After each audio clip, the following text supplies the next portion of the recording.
Welcome to Penrose Learning, where we make understanding easy. You'll first confirm prerequisites. Your Android version and current launcher support widgets. This avoids surprises later. Once done, make sure you have space on the home screen or add a new page so widgets don't overlap icons. Now long press an empty area, the home screen menu appears. Tap Widgets to open the widget picker.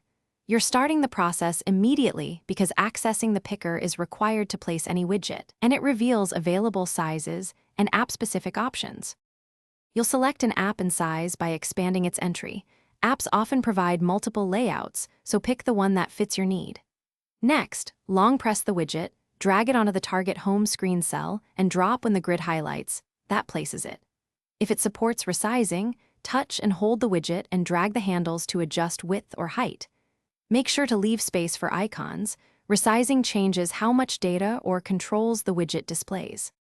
You'll finish by tapping the widget to run its initial setup. Many require account selection, permission granting, or configuration of refresh intervals. Once configured, test interactions like tapping shortcuts or scrolling. If the widget looks blank or won't update, make sure background data and battery optimizations aren't restricted. As a final troubleshooting tip, restart your device, and if that fails, remove and reinstall the app or clear its cache. This resolves. Thanks for watching. If this was helpful, leave a like and consider subscribing. See you next time.